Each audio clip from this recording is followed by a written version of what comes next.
Welcome into the Cougar Tailgate, where BYU fandom lives. Here's your host, Lauren McClain. What's up, Cougar Nation? Lauren McClain here with Cleon Wall, and we're doing what we do best, talking all things BYU Cougars. Here's what's coming up on the show today. BYU Athletics is doing several events this week, and next, as a countdown to Big 12, which the Cougars officially become a part of on July 1st. As part of our own countdown, we'll be discussing our votes for the top moments in the BYU football independence era. Plus, as we say hello to a conference, we say farewell to independence. We'll talk about if there's anything we'll miss about the Cougars' autonomous situation. But first, there's no denying that most, if not all of us, are chomping at the bit to finally be a part of a Power 5 conference. What are we most looking forward to with BYU joining the Big 12 specifically?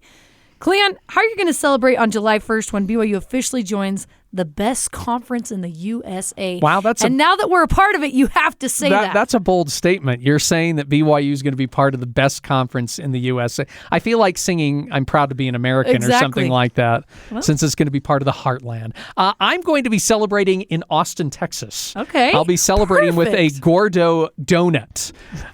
It will be a subdued affair as I munch on my tasty treat in the city that's the home of the University of Texas. And here's why I'm going to celebrate, Lauren, because if the University of Texas had decided to stay in the Big 12 and not go to the SEC, I don't think this happens. So You're right. I will celebrate the Longhorns and the Oklahoma Sooners that day, saying thank you for going to the SEC, because without their exit, this day would have never happened. We would not have an entrance. It's so true. As much as it stinks that they're leaving, that is the reason why BYU is in the Big 12. So I mean, in reality, if we're just talking about competitiveness, I would like UT and OU to stay. Oh, absolutely. But if you think about it, BYU would not be in the Big 12 if those two schools had stayed. So this is a good day for BYU. We will celebrate Texas saying see you later, and we'll celebrate our entrance into the Big 12. And you get the best of both worlds. Those first couple of years, you get to play Texas and Oklahoma, and then say farewell. I might do a little country dancing in honor of our country counterparts, and I'll probably take my boys to the big party that BYU is putting on that day, and ingrain BYU fandom into their little brains, little by little. They're actually doing a huge party, and I think it's going to be so much fun. And I'm not the type, Cleon, to start donning the giant Big 12 stickers like Utah does with the Pac-12 stickers now on my car, but I'm all about those who are. I love it. Be proud. Be proud to be part of the Big 12. All right, let's talk about what we're looking forward most with BYU playing in the Big 12. We're just 1 week away from being able to say BYU is part of a Power 5 conference. It's kind of surreal, honestly, and it's surreal being back in an actual conference. But let's talk about why we're looking forward to BYU joining the Big 12 specifically over all the other conferences. Cleon, what do you like about joining this specific conference? Okay, here's my number one. Okay. I like that the commissioner is trying to go on the offensive, and he is really promoting the Big 12. I mean, you just called it the best conference not too long ago. To me, it's kind of like the little P5 conference that could. And the reason why I say that is because it's just what I said. The two biggest names are leaving to go to arguably the best football conference in the nation. It's not even arguable. Okay, you're right. The SEC is the best conference in the nation. But Brett Yormark is trying to make this conference matter by doing some bold things. I mean, what was just announced recently, Mexico. They said, hey, the Big 12, Mexico is a natural extension of the Big 12. We're going to play basketball games down there, and we're looking at playing football games down there. The basketball coaches they've just been invited to go to Rucker Park in New York City to do some youth clinics. That's going to include BYU's Mark Pope and Amber Whiting. They're going to go. That could make a difference in recruiting in the future. Instead of saying, hey, maybe I want to go to UConn, maybe they look at this and they go, hey, maybe I want to go to Baylor. Maybe I want to go to Kansas. Or maybe I want to go to BYU. I want to get out of the Northeast, and I want to go play in one of the best conferences in the nation. So I like that he's out there doing that. I like that he's exploring the idea of making men's basketball a bigger deal than what it is right now. I know men's basketball is a big deal, but he's trying to blow this out, saying, guess what? There's more than football. I know the SEC is king of football, but guess what? Basketball is really big too. And we want to be that conference that you look to when it comes to college basketball. And basically just saying that the conference is open for business. Yeah. To boldly come out and say that, hey, we are looking for teams to join us. We are looking for organizations to be a part of this great conference. I'm not sure UConn is the answer, but I mean, at least he's looking at all avenues and trying to explore and figure this out. So that's my number one, is I like what the conference commissioner is doing to make this conference a strong conference. I just recently read something that a recruit that was being recruited by UConn was told that, hey, we're probably going to be part of the Big 12. So this recruit had reported that. So who knows what's going to happen interesting. with UConn. But yes, Brett Yormark is trying to make the Big 12 as attractive as possible and entertaining, and I love that. My number one is they have a strong tradition in showing in all sports. Oklahoma just won the national championship in gymnastics and softball, even though they're leaving. I know. TCU made it far in the College Baseball World Series and obviously made it to the national championship in football last year. They're always incredible in basketball. Texas won the women's volleyball national championship. It's going to be an uphill battle for BYU to compete in this conference, but I'm really excited for the challenge because better opponents will force you to become better. And I think BYU is already at a very high level, especially in the Olympic sports. They are, yes. They're there. Like, they really are, truly. And they might be, in the middle of the pack, but they're definitely there to compete in the Olympic sports. Football and basketball, we shall see what happens there. But I just think the better the opponents, the better you're going to become, and you're going to get better recruits. That's just how it goes. So I think it's going to be fun. That's my number one. Okay. My number two is, so far, I love these schools, and let me explain why I say that. I've been going out and gathering stories from the Big 12 schools. That's why I'm going to be in Austin, Texas next week. And in the process of doing that, I've been to 4 different areas, and I just really kind of love these areas. I've been to Iowa State, West Virginia, Oklahoma State, and Texas Tech. So I've been to these 4 areas. These schools mean everything to these communities. Mm-hmm. Most of these areas that I've talked about are smaller communities. Out of all of these, probably Lubbock, Texas might be the biggest city out of the 4 that I just talked about. And you might think, wait, what? Lubbock? Yeah, Lubbock, Texas. Iowa, West Virginia, they have no professional teams in their state. So the fans really, really, glom on to those programs. Mm-hmm. That's their professional program. And we heard from fans that say that. I know that there are other new teams in the Big 12 that's not going to be the case, like Cincinnati or UCF. They've got professional teams in those cities. But there's something about the current teams that are in there where it means everything to that community to be a part of that school and to support those athletic programs. I could say the same thing about going to Stillwater and Oklahoma State. It means everything, not only to Stillwater, which is like population 50,000, but the surrounding communities around Stillwater. It's the same thing. It's just like they love Oklahoma State and they love going to Stillwater to watch games. So I just love the feel of community with some of these programs. And by the way, that's not a bag on like TCU or Houston or anything like that. But with some of these communities in these schools, it means everything to them to be a part of this conference, and they love being a part of the Big 12 conference too. Which is going to be a really fun contrast to the WCC specifically, because BYU playing all these California teams where there's so many other things going on in LA and those parts of California and San Francisco and Portland, Oregon. And so like the WCC was just this tiny little dot on the map. And so attendance to some of these games and matches were just so poor. That's why BYU just dominated, and I don't mean in specifically winning all the time. I just mean dominated in their fandom in the WCC. So it'll be fun going in the Big 12 where, there's going to be fans just as passionate, if not more, than BYU fans. Gonzaga would probably be your only team, and that's maybe comparable. That would be like a Big 12 program, right? Where it's a smaller community and the fans in that area, not just Spokane, but in and around that area, just really support it. But, I mean, when we talk about supporting sports, when you think about Gonzaga, yes, they really support it, but their gym only held 6,000 people. And wasn't that the second largest gym in the WCC? I believe it was. Next to the Marriott Center, it was the second largest gym. And I guess you could kind of say St. Mary's, but really no. I mean, St. Mary's is very much a niche. I'm not trying to rip on them. I'm just saying they're a Catholic school in the Bay Area with so many other things going on.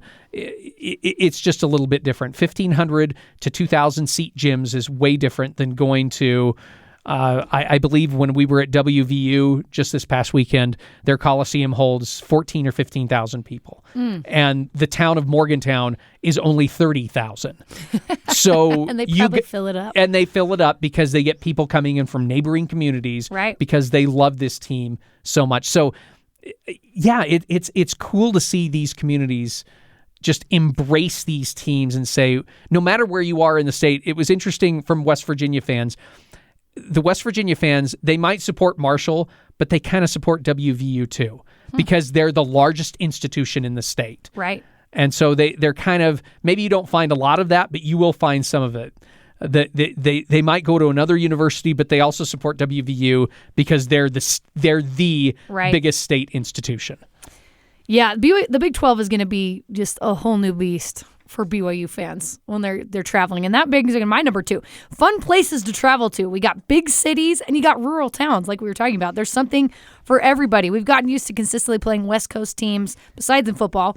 And now we'll get to hit up Texas, Oklahoma, West Virginia, Ohio, Florida, Iowa, Kansas. Like we're going to be all over the country. It's going to be so much fun. If you're into traveling, Big 12 is the place for you. Yes. And Brett Yormark wants to span both coasts. We'll see if he does that. My number 3, I know we've talked about basketball, but I'm going to say I like that football means a lot to this conference. Yeah. I know that you're losing Oklahoma and UT. I get that. And it means a lot to those fans too. But I like that West Texas, I used to live in West Texas and then I went down to Lubbock. There's something about Texas Tech football that they just get amped up about. So I love that it means a lot there. You know, you go to these other places, Oklahoma, it means a lot. Florida, UCF. Now, granted, they're not Florida. They're not Florida State. Totally get that. Yeah. But football means a lot. So UCF fans, I think, are going to come out. You're going to go to Ohio. Yes, Ohio State's the biggest team in that state, too. But still, you've got a passionate fan base for the University of Cincinnati there, too. I like that this conference really, really loves their football, even if they aren't the SEC. Right. And you still got the gritty underdogs like Cincinnati and UCF. And you got fans that are so adamant to be supportive of the underdogs, you know, not the Ohio State or the Florida. They're like, no, we're going to cheer for UCF. We're going to cheer for Cincinnati. My number 3 is we're going to get an even bigger footprint. Once the Cougars actually start playing all of these teams, especially those in Texas, recruiting opportunities are going to open up. We like to think everyone knows who and where BYU is, but I'm sorry, everybody, they don't. They don't know. A lot of people, it's really interesting. We just think we are all-encompassing because they're members of the church all around the country. Not everyone has heard of BYU. In fact, I think a lot fewer than we think. But I think once they're in the Big 12, playing with the big dogs in Texas, word is going to spread about the church school in Provo, Utah, who's making a name for themselves among the P5s. At least that's what I hope they're going to say, Cleon. We'll see what actually happens. I do have a quick 4. I like that football matters in this conference, but what I really like is that men's basketball is like what we talked about, being trumped up. Now we have Carter. Carter's in the studio with us. He's one of our producers. He joined us last week. He comes from ACC country. If you had to rank, Carter, really quickly, if you had to rank whether the ACC or the Big 12 is the best basketball conference, what would you say right now? Easily the Big 12 right now. ACC is the best historical conference, but as of late, you can't say the ACC is top of the Power Fives, whatever you want to say there. I would go Big 12 1, then probably maybe Big 10 2, Big East kind of 2A, 2B, and then it's kind of ACC, Pac-12, and go on down. Yeah.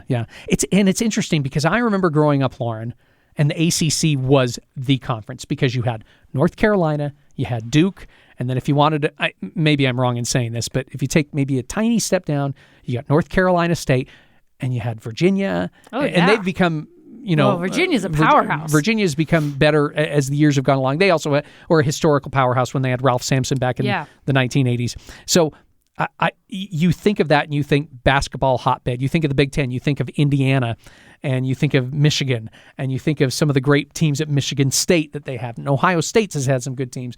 But it's just amazing to think how much emphasis in the recent years the Big 12 has put into basketball and how good that conference has been. And it's because you have a behemoth in Kansas, and then Baylor's come to play, in the past few years. Well, Kansas State.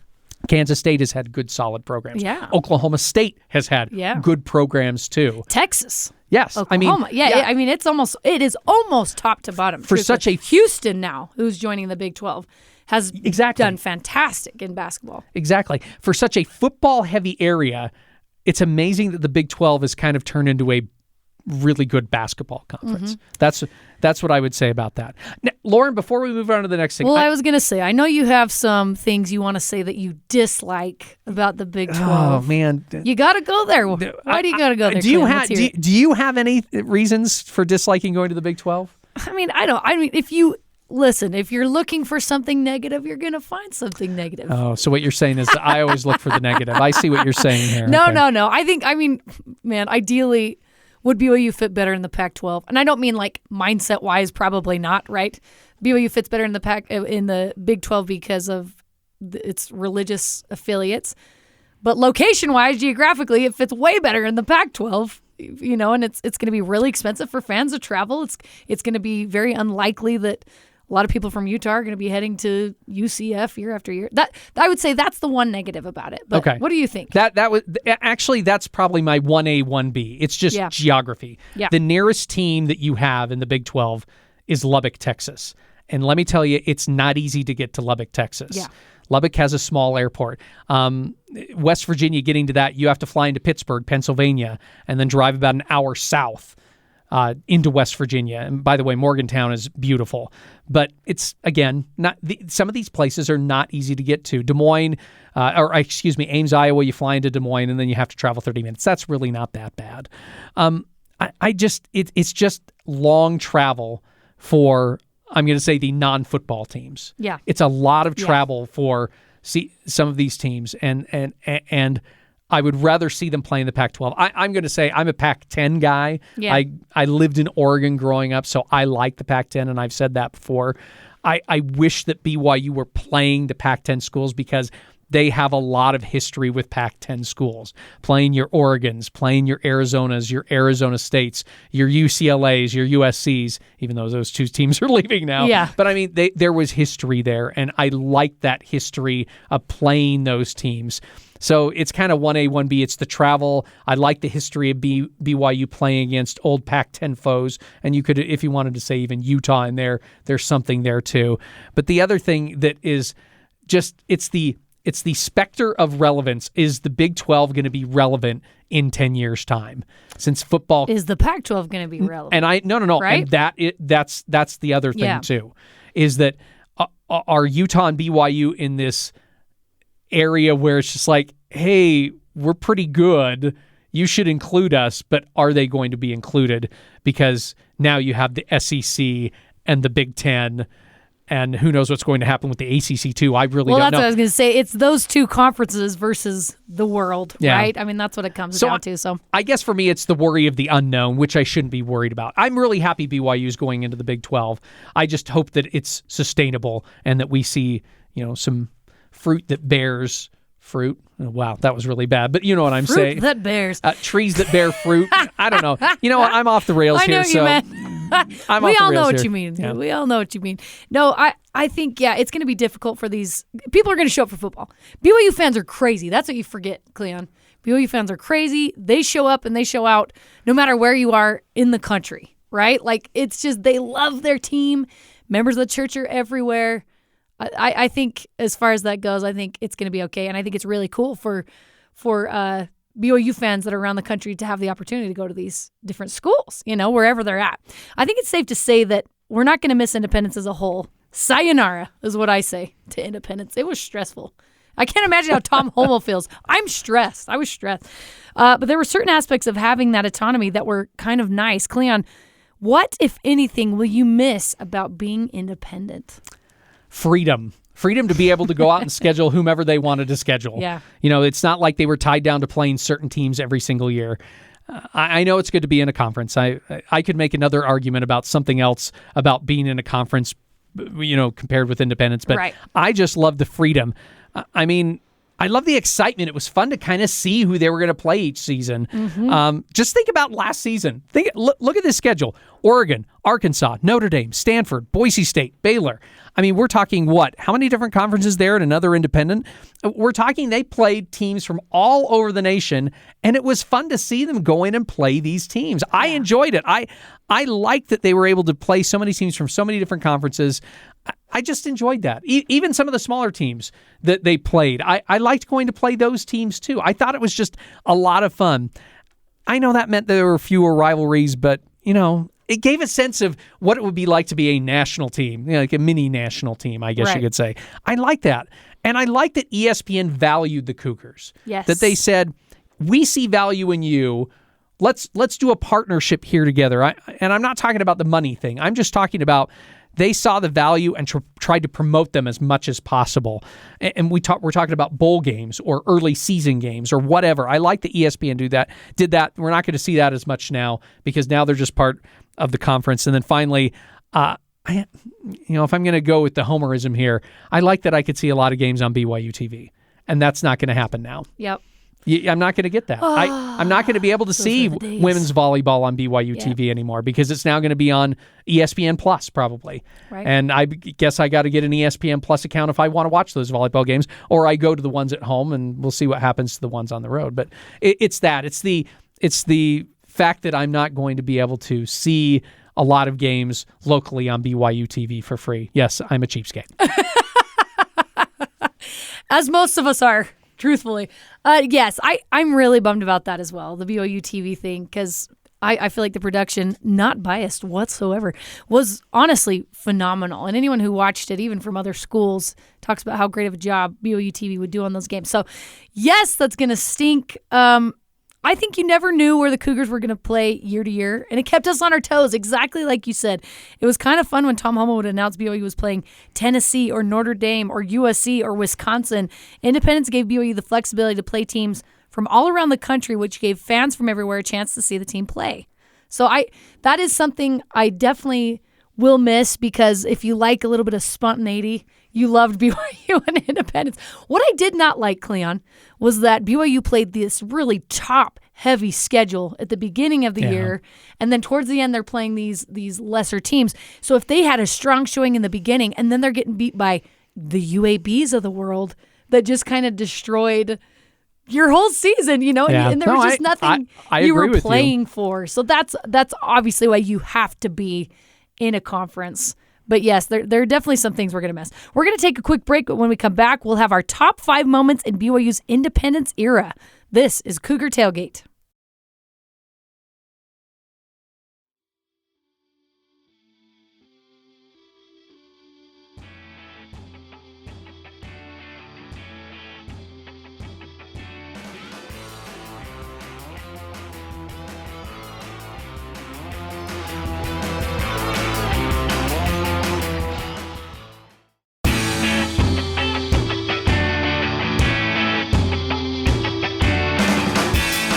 Welcome back to Cougar Tailgate. I'm Lauren McClain alongside Cleon Wall. To prove Independence wasn't all bad, here are our top 5 moments in BYU's Independence era. Number 5, Cleon, Puka Nakua's game-winning catch versus Boise State 2022. I loved the Boise State rivalry. I think that was a great bright spot in Independence. The improbable catch that gave BYU its first ever win on the Smurf turf and a final victory over Independence rival Boise State. That's my number 5. Okay, number 4, Tennessee double overtime in 2019. Zach Wilson's 64-yard pass to Micah Simon to put BYU in field goal range to send BYU to overtime. Then the giant push from the O-line and Tyson Williams to get into the end zone to secure the double overtime win. I remember I was actually at a wedding reception during that game, and I just kept checking my phone. Like, what's going on? Oh my goodness, they tied it up type of thing. So that was an exciting game. Before Zach Wilson's pass, I read that there was a 0.4% chance that BYU was going to win that game. And look what happened. I love it. I love college football. Number 3, the Mangum Miracle at Nebraska in 2015.